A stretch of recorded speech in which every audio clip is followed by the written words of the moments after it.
Nah itu kan kalau saya Bung toh, nah artinya saya melihat korupsi seperti itu, atau ya sudah tong hilang sudah korupsi ini, karena ini ideologi satu nih dia sukanya so tak coki tong pe kepala ini kayaknya nih tong sekali luar dia so pancuri. Nah kalau nggak dia bagaimana kira-kira pencuri sebagai anak muda, sebagai mahasiswa atau yang bekerja keras untuk menyelesaikan pendidikan, apa yang ngana rasakan dan apa yang ngana lihat untuk kelakuan ini? Iya, betul. Yang pertama memang itu salah satu contoh teladan yang buruk yang terpantas dong sebagai anak muda tiru. Itu harus ditanamkan dalam tong diri sebagai anak-anak muda. Alhamdulillah, maksudnya kebusukan ini dibuka dan orang sebagai anak muda melihat bagaimana contoh tidak baik di tong negeri ini. Dan ketika tong dapat teladan yang tidak baik, mari tong jadi teladan yang baik untuk tong bangsa ini dan dunia bahkan. Oke, jadi Ali,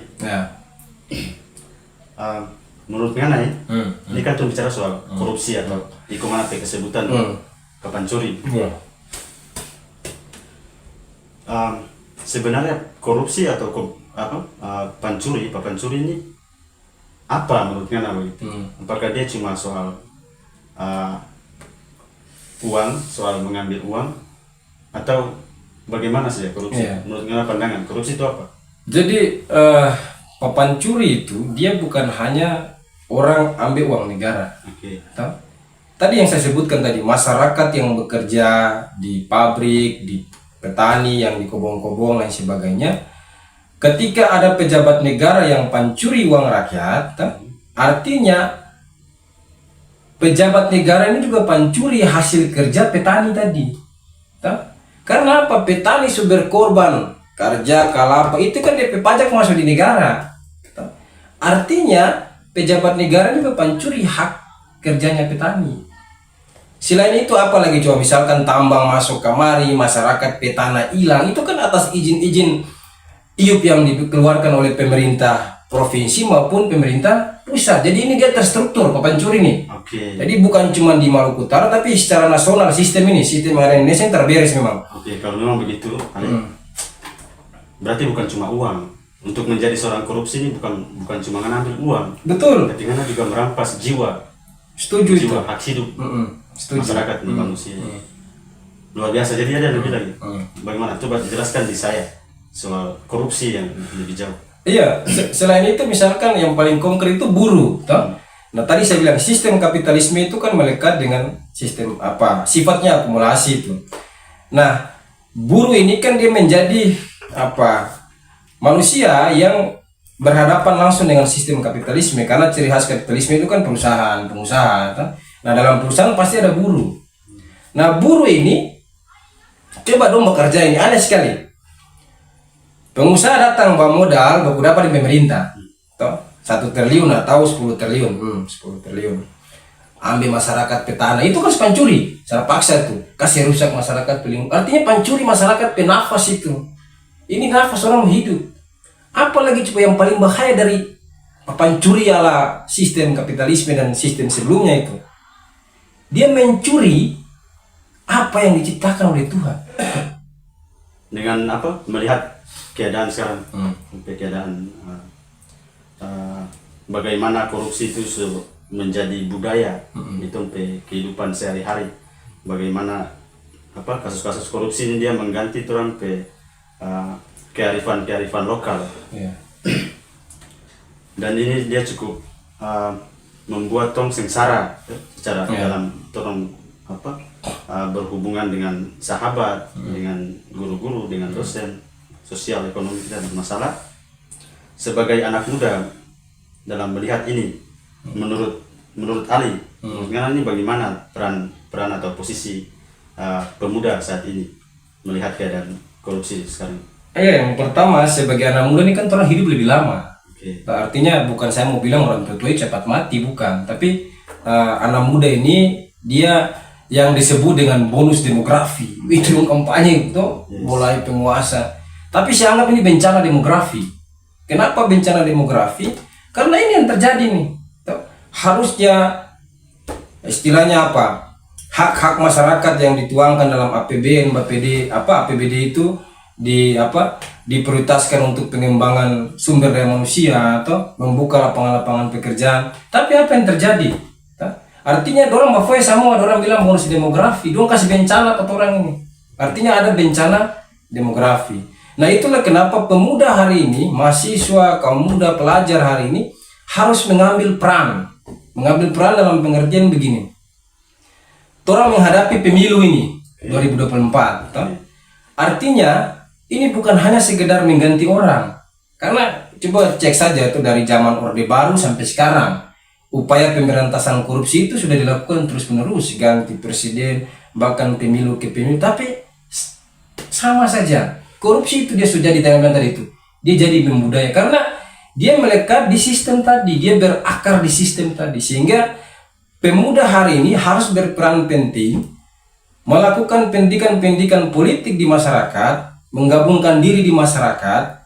Ya, orang tak bisa lagi, artinya orang istilahnya sama-sama orang sadar secara politik sebagai pemuda, maupun masyarakat juga harus sadar secara politik. Ya, orang sudah bisa lagi menaruh harapan. Ya, kalau saya mau bilang secara kasar, sudah bisa lagi menaruh harapan pada partai maupun elit-elit politik yang selama ini ada di parlemen. Begitu. Karena orang membiarkan, ya orang cuma datang pas mau kampanye itu. Orang ambil masyarakat, itu kan pancuri lagi tuh, ambil masyarakat pesuara habis, orang janji bagi. Artinya kan Pak Foy berarti kaitannya juga dengan, nah artinya tak boleh lagi orang pilih orang yang pancuri orang pesuara untuk dong kasih tamu orang bepoji dompet. Gitu. Artinya peran pemuda di situ, dia harus mengambil sikap bahwa orang tak cukup, saya mau bilang begini, tidak cukup hanya ganti orang di pemilu, toh?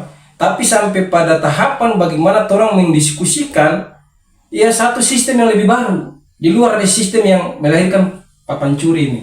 Wow, keren.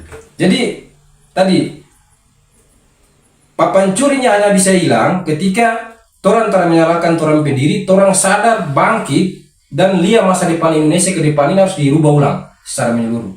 Itu poinnya. Triggernya di situ. Sepakat. Jadi itu seharusnya begitu sebagai anak muda, kesadaran tentang kematangan politik itu penting sekali. Siapa yang akan tong pilih, dan tong harus ambil peran di situ, dimulai dari situ. Nah, Ali, jadi menarik sekali yang tadi Yana sampaikan soal korupsi atau papancuri itu. Dari segala macam trik dan strategi yang dong lakukan untuk melakukan korupsi dan berbagai jenis kesengsaraan yang tong rasakan sebagai rakyat, sebagai petani dan lain-lain. Kenapa punya harapan kita ada bahwa kedepannya tong bangsa ini akan terbebas dari korupsi? Ya, saya punya harapan besar. Tapi harapan itu saya tidak mau lagi menitipkan kepada elit-elit politik maupun kepada partai-partai dan sistem hari ini. Wow, itu keren. Harapan itu ada di pundak orang, saya, Ngana, dan pemuda-pemuda yang lain dan generasi-generasi muda yang disebut dengan Gen Z, milenial. Bukan hanya itu, bahkan ada di pundak kaum buruh, di petani, mama-mama di dapur, mama-mama di pasar-pasar, tukang. Itu harapan itu. Kalau orang semua bergabung, satukan orang berkekuatan, saya yakin dan percaya, dan orang punya istilahnya apa? Punya harapan ada sistem ekonomi yang lebih bagus, sistem ekonomi politik yang lebih bagus.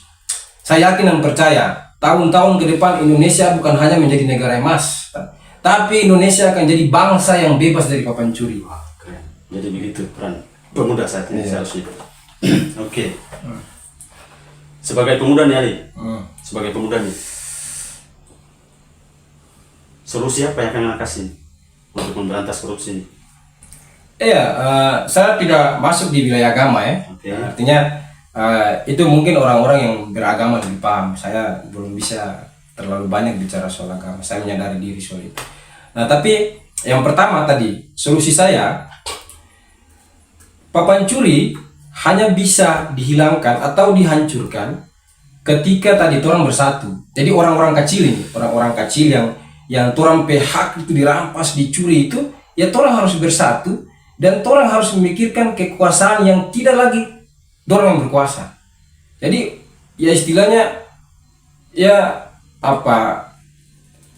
Saya ingat satu walaupun saya tidak masuk dalam pendekatan agama ya, tapi ada salah satu hadis yang saya baca itu dia bilang begini, Allah tidak akan merubah nasib satu kaum kecuali ya Kaum itu sendiri. yang merubah. Bahkan dia menambahkan sedikit itu tidak salah ya, kayak ada bahasa yang terburuk itu harus ditolak dalam hadis itu ya. Saya tidak menyeluruh bacanya, tapi yang saya paham di situ artinya kalau orang mau korupsi ini dia hilang ya, solusinya orang yang selama ini orang rampas, curi orang PHK, curi orang pedoi, curi orang pekerja dan sebagainya, ya orang ini harus berkuasa.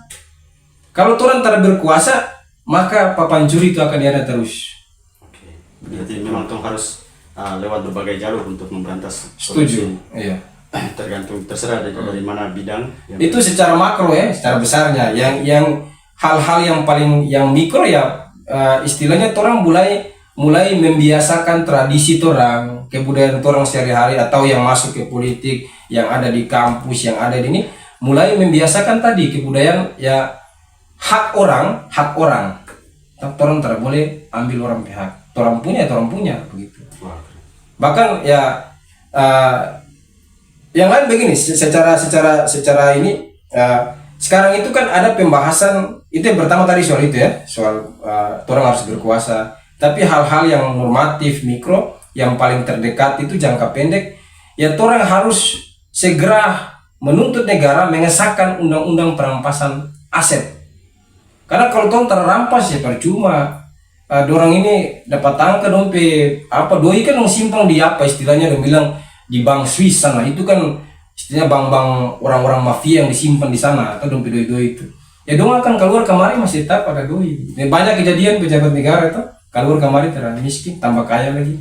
Nah satu itu orang harus mendorong itu agar negara harus secara hukumnya ditegaskan. Itu hal-hal yang paling terkecil lah Ya. Dan saya rasa itu fundamental sekali sih, strategi seperti itu untuk memberantas korupsi itu. Jadi pertama-tama harus mulai dari diri sendiri untuk memberantas korupsi yang begitu besar. Kita harus mulai dari diri sendiri. Setelah itu terserah kalau mau lewat jalur politik atau lain-lain, masing-masing punya cara pandang dan cara hidup masing-masing. Tapi sabar dulu, itu kan saya tadi. Nah, Anda ini kan juga anak muda, toh? Artinya juga punya keresahan yang sama dengan saya. Betul. Nah, harapan Anda ke depan seperti apa untuk Indonesia, dan solusinya apa ya yang paling tidak bisa memberikan apa ya, semacam tawaran-tawaran konkret untuk pemuda maupun masyarakat hari ini yang ada di Maluku Utara maupun di Indonesia? Dari saya ini, saya lebih fokus ke hal-hal yang mungkin dibilang mikro ya, mikro. Jadi untuk merubah atau memberantas korupsi ini, saya lebih fokus ke hal-hal yang kecil saja, mendasar saja. Yang pertama-tama itu mulai dari tong diri sendiri. Ya. Tapi sebelum tong mulai dari tong diri sendiri, maksudnya segala nilai-nilai hidup yang tong punya itu awal dasarnya dia terbentuk di dalam rumah. Ya, maka mari tong tanamkan, maksudnya prinsip-prinsip tentang keadilan, kejujuran, akhlak dan lain-lain itu sejak sedini mungkin, yaitu dari dalam rumah. Jadi orang mulai merubah cara orang mengasuh tompe anak-anak. Betul. Kemudian soal pendidikan anti korupsi, ini kan sebagian kampus sudah ada ini, soal pendidikan anti korupsi. Itu juga merupakan menurut saya salah satu strategi yang baik, yaitu salah satu strategi untuk menanamkan nilai-nilai anti korupsi ini dalam diri para pelajar, pendidik dan pemuda dan lain-lain. Dan pendidikan anti korupsi ini penting juga disosialisasikan kepada masyarakat. Bahkan bila perlu di dalam hal parenting dan lain-lain, itu masukkan soal nilai-nilai anti korupsi itu agar para orang tua dapat menerapkan di dalam rumah. Betul. Harapan tadi kan solusi. Nah sekarang harapan Anda ke depan apa untuk Indonesia? Saya punya harapan besar sekali untuk bangsa ini, untuk tanah ini, untuk air ini, udara dan segala macam.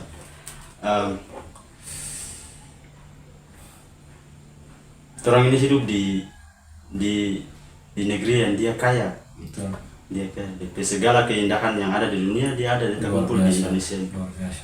Segala kekayaan, segala keindahan dia semua ada di sini.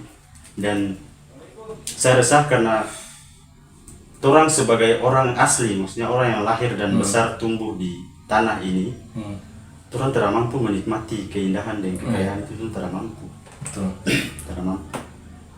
Kenapa itu bisa terjadi ya? Karena memang salah satu faktor karena tidak becusnya para pejabat, untuk pejabat ini dalam mengurus bangsa ini.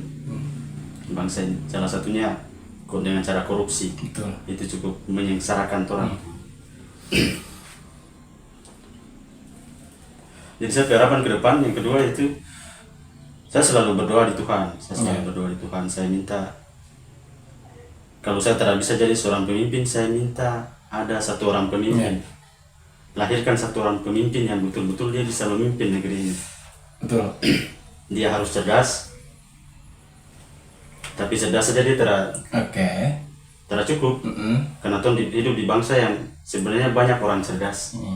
Orang butuh satu lagi ketulusan. Betul. Tapi kalau cuma ketulusan juga tidak cukup. Karena orang tulus, orang-orang yang tulus di negeri ini juga banyak. Orang butuh kombinasi antara dua itu. Jadi dia harus cerdas, dia juga harus tulus. Itu butuh, dan saya punya harapan di satu orang itu, the right man on the right place.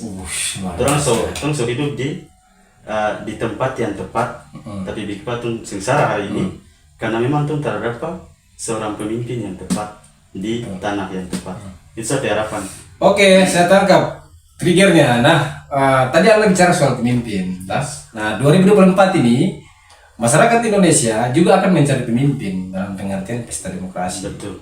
Nah, Anda seorang anak muda yang suaranya itu Gen Z dan anak milenial ini menjadi suara penentu hampir 50%, itu 52% lah itu akan disumbangkan oleh anak muda ya.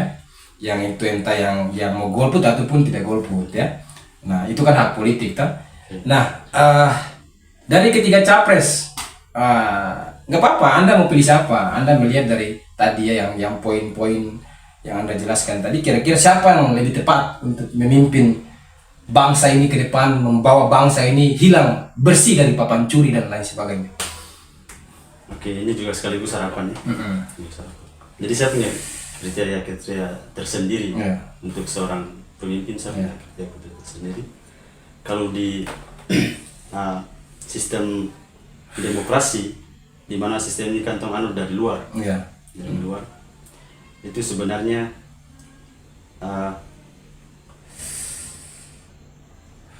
bagus juga sih.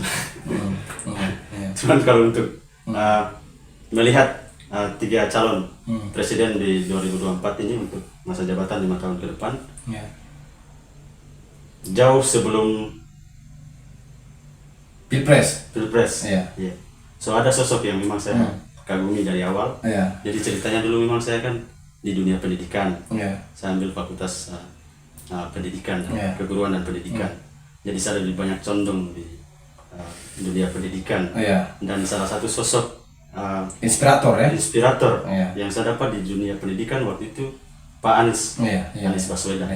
Nah, dia itu dari jauh sebelum dia bercalon itu dia jadi saya sosok inspirasi dalam dunia pendidikan. Dia berhasil ambil saya ke hati. Nah, saya tangkap. Nah, itu kan secara historisnya Anda melekat sebagai inspirasi pemimpin. Nah, apakah selain historis tadi, karena dia seorang motivator, inspirasi yang juga menjadi bagian dari hidup Anda, nah apa yang Anda lihat dari dia? Apakah hanya sekedar tadi, ataukah ada ide, gagasan yang dia bawa untuk kedepannya? Tentu dia orang yang membawa gagasan. Dan seperti yang saya harapkan tadi dalam doa-doa saya jadi saya minta pemimpin yang dia cerdas, bukan cuma cerdas, dia juga harus tulus, bukan cuma harus tulus tapi dua-duanya dia harus cerdas dan tulus. Dan saya melihat kecerdasan dan ketulusan itu ada di Pak Anies. Kemudian gagasan-gagasannya soal dunia pertanian, perekonomian, pasar, menurut saya masuk akal, dan juga kepribadiannya yang menambah kepercayaan saya bahwa dia mampu untuk menjadi seseorang yang tepat di tanah yang tepat, di tempat yang tepat. Nah, oke. Nah, satu kata saja untuk Anies dari yang membedakan dari dua capres itu. Apa satu kata gagasan yang dia bawa yang membedakan antara dia dengan yang lain? Gagasan soal korupsi. Itu salah satunya yang saya sepakat juga. Jadi sebelum dia ucapkan soal teori korupsi menurut Anies ini, itu sudah ada pandangan di saya juga bahwa memang betul asal atau sebab dari korupsi itu kan ada 3 menurut Anies. Yaitu korupsi karena memang butuh, kemudian korupsi karena memang keserakahan, kemudian korupsi karena sistem. Dari 3 penyebab ini masing-masing punya solusi atau strategi penyelesaian. Nah, kalau korupsi karena keserakahan, kita miskinkan saja. Sita ya. Koruptor berarti sita aset, seperti yang tadi sampaikan, itu saya sepakat. Itu yang saya. Oke, siap. Oke, itu saja yang saya mau tanyakan di Anda sebagai. Oke, kalau itu saya juga punya pertanyaan. Menurut Anda nih, ini kan bicara soal korupsi. Soal korupsi yang lagi hangat-hangat nih. Menurut Anda korupsi yang terjadi atau yang terjadi sekarang di Tompe Gubernur, pemimpin tertinggi di Maluku Utara, menurut Anda dia punya sangkut paut dengan presiden kita saat ini atau calon presiden yang akan datang ini atau tidak? Bagaimana Anda pernah? Oh, jelas ada sangkut pautnya. Artinya bukan, jangan dulu capres ya, karena belum jadi presiden. Tapi mungkin ada capres-capres yang punya kaitan itu. Tapi saya belum mau. Tapi kalau ada kaitannya dengan presiden hari ini pasti ada, karena ini kan sistematik. Tadi yang saya sebutkan tadi. Ya, Presiden Wakanda mungkin ya. Presiden Wakanda ini kan anaknya yang harusnya tidak layak jadi wakil presiden dipaksa. Itu kan juga artinya menunjukkan bobrok sistem ini. Dia sistematis, ada pencurinya, ada nepotismenya, ada kolusinya. Kolusi, nepotisme, korupsi, KKN ini menjadi bagian sistematik dari sistem kenegaraan kita hari ini dan sistem ekonomi politik kita hari ini. Jadi kalau dibilang tidak ada. Apalagi dengan pejabat-pejabat yang lain, bupati, wali kota dan lain sebagainya itu yang ada di Maluku Utara. Ya bisa jadi tidak, tapi ya saya tidak mau bilang secara vulgar, tapi kan saya melihat data-data begini. Banyak data yang menunjukkan dari COVID itu banyak angka kekayaan pejabat itu naik di masa-masa COVID itu loh, di masa-masa orang lagi sengsara, tapi kekayaannya naik. Apakah ini dia kerja keras? Atau seperti apa? Masyarakat, kamu juga kan, kau kerja tiap hari cangkul, itu kan kerja keras, tidak pernah kaya juga kan, aneh. Nah itu. Nah yang terakhir begini, saya menambahkan solusi. Memang pejabat-pejabat negara ini gajinya harus disamakan dengan buruh. Solusi-solusi jangka pendeknya atau bisa jadi masuk jangka panjang. Dia artinya apa? Tidak bisa dikasih privilege yang lebih istimewa, karena orang ini kan kerja cuma berjalan-jalan, tapi yang menjadi penyangga negara ini dia berdiri ini kan tadi masyarakat kecil tadi. Jadi harusnya yang gajinya lebih besar itu petani. Nah saya ingat satu pernyataan dari mantan ketua KPK Abraham Samad. Dia bilang begini. Masyarakat Indonesia atau negara Indonesia ini kalau tidak ada pejabat yang korupsi pajak tambang, orang Indonesia itu bisa digaji 1 bulan 30 juta. Nah coba Anda lihat Maluku Utara ini tambang banyak sekali coba. Tapi yang kaya siapa? Nah itu yang terjadi. Nah yang terakhir ini saya harapnya yang terakhir karena luar biasa nih kurang ajarnya rejim. Nah yang terakhir, kalau orang masih terima uang, ini kan pemilu nih toh. Orang masih ambil uang dong, kasih uang dan sebagainya, ya berarti sama saja. Orang terpanjang itu korupsi. Begitu. Jadi jangan lagi terima uang. Orang butuh uang. Masyarakat ini suka kerja masa 5 tahun 1 kali, orang cuma dapat 100.000 tung sengsara seumur hidup. Itu terakhir saja karena ini ada situasi pemilu. Karena kenapa? Ya pejabat-pejabat ini kan dipilih dari hasil pemilu. Gubernur itu kan 2 kali masyarakat yang pilih. Betul. Nah artinya orang pilih orang yang papan curi siapa? Oke teman-teman, jadi sekian Oke, terima kasih teman-teman sekian perbincangan kita hari ini. Oke. Carlota ringan kita kali ini. Tapi Carlota yang memang bermanfaat lah. Amin. Orang Carlota pada sesuatu yang memang pantas untuk dikarlotakan. Jadi saya Petamang yang mohon maaf dalam keadaan susah dan lain-lain sekarang. Jangan pernah menyalahkan diri bahwa segala kesusahan yang torang rasa sekarang itu karena torang, karena lemahnya torang, kayaknya torang bukan. Tapi di balik itu ada orang-orang besar yang memang sengaja menyengsarakan torang untuk demi dompe kebahagiaan sendiri, teman. Jadi sekian teman-teman, sampai ketemu lagi. Semoga ada kabar-kabar baik dan segar yang datang di akhir-akhir tahun ini, dan insya Allah tahun depan adalah tahun yang penuh dengan perubahan dan perubahan yang menuju pada kebaikan.